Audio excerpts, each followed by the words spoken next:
पाकिस्तान के अपने क़याम के वक्त के साथ ही ईरान के साथ अच्छे ताल्लुकात कायम हो गए थे। ईरान दुनिया का पहला मुल्क था कि जिसने सबसे पहले पाकिस्तान को तस्लीम किया। 1965 और 1971 की जंग में भी ईरान ने पाकिस्तान का साथ दिया था। मगर ये सब उस ईरान की बातें हैं कि जिस पर शाह ईरान की हुकूमत कायम थी।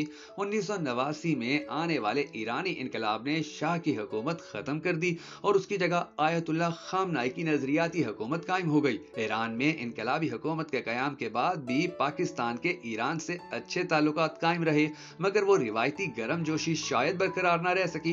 ईरानी इनकलाब ने अपनी कौम को दो नारे दिए, एक अमेरिका के खिलाफ और एक इसराइल के खिलाफ। 17 जनवरी को ईरान के अखबार तेहरान टाइम्स में एक खबर छपती है कि ईरान ने शाम, इराक और पाकिस्तान पर हमला करके इसराइल की खुफिया एजेंसी मोसाद के टारगेट्स को मिसाइलों से निशाना बनाकर एक चीज का बदला ले लिया है। कितनी हैरानगी की बात है कि ईरान जिस इसराइल से बदला लेने की बातें कर रहा था, उसी इसराइल पर डायरेक्ट हमला करने के बजाय ईरान ने अपने 3 इस्लामी हमसाया मुल्कों की सरहदों को पामाल करते हुए उन पर हमला कर दिया। पाकिस्तान ने इस हमले पर एहतजाज करते हुए अपने सफीर को वापस बुला लिया और ईरान के सफीर जो ईरान में ही मौजूद थे उन्हें पाकिस्तान वापस आने से मना कर दिया। पाकिस्तान इस हमले का जवाब देने का हक रखता था और पाकिस्तान ने यह हक इस्तेमाल भी किया।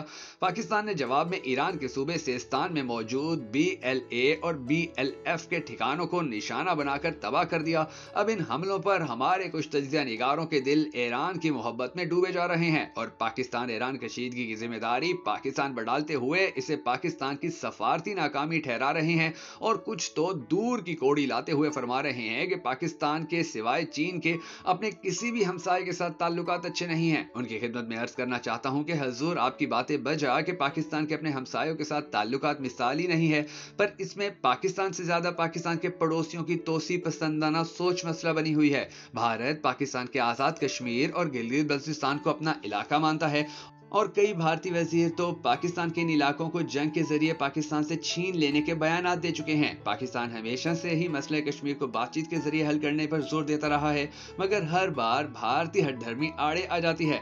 अफगानिस्तान के साथ हमारी सरहद को डेवरन लाइन कहा जाता है। अफगानिस्तान इस डेवरन लाइन को मानने से ही इंकारी है और पिशावर से लेकर अटक तक के इलाके को अपना हिस्सा करार देता है। पाकिस्तान ने मुतअद्दिद बार अफगानिस्तान की हुकूमत के सामने TTP के मसले को भी उठाया, मगर कभी कोई मुस्बत जवाब नहीं मिला। जब आपके हमसाए आपके आधे मुल्क को हड़प करने के दर पे हो और बातचीत के जरिए मसला हल करने पर तैयार ना हो, तो इसमें पाकिस्तान की सफारती नाकामी कैसे हो गई? पाकिस्तान ने ईरान के सामने भी BLA और BLF के ईरानी सूबे सिस्तान में मौजूदगी के मसले को उठाया और इस हवाले से डोजियर्स और सबूत भी फराहम किए, मगर इस सरगर्मी का कोई खास फायदा नहीं हुआ। मैं ईरान की मोहब्बत में डूबे हुए दोस्तों को याद दिलाता चलूं कि कुलभूषण जाधव भी ईरान से ही ऑपरेट करता था।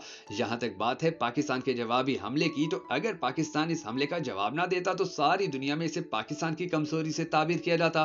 पाकिस्तान एक एटमी मुल्क है और एटमी मुल्कों को रख रखाव और अपनी साख को बचाने के लिए बहुत कुछ करना पड़ता है। अब अगर ईरान किसी एटमी ताकत पर बराह रास्त हमला करता है तो ईरान को खुद को भी जवाबी हमला के लिए तैयार रखना चाहिए। मैं अपने तजदीदी निगारों से यह भी गुजारिश करना चाहता हूं कि हम भी मुल्क की सलामती के इदारों की सियासत में मदाखलत के नाकिद हैं, मगर इसका मतलब ये नहीं कि मुल्क की सलामती जैसे हसास मौजू पर भी सियासत ही की जाए। ईरान ने अभी तक अपनी प्रॉक्सीज के जरिए अमेरिका, बरतानिया और इसराइल के लिए मुश्किलात खड़ी कर रखी है और ये तीनों मुल्क ईरान को कोई खास नुकसान नहीं पहुंचा सके। अगर इस वजह से ईरान की खुद एतमादी हद से ज्यादा बढ़ चुकी है तो ईरान को याद रखना चाहिए 90 की दहाई में रूस ने भी हद से ज्यादा खुद एतमादी का शिकार होकर पिशावर पर सुर्ख दायरा लगा दिया था। अमेरिका 50 मुल्कों के साथ अफगानिस्तान में पाकिस्तान पर नजरें जमा कर बैठ गया था और भारत ने तो 2019 में पाकिस्तान में घुसने की कोशिश भी की थी। तो इन तीनों मुल्कों का क्या अंजाम हुआ था? हद से ज्यादा बड़ी खुद एतमादी और ताकत के नशे में चूर कौमों का पाकिस्तान में शाफी इलाज पहले भी किया जाता था और अब भी किया जाता है। दोस्तों, अगर आपको हमारी ये वीडियो पसंद आई हो तो भगत नेटवर्क वीडियोस को सपोर्ट करने के लिए इसे शेयर जरूर कर दीजिएगा।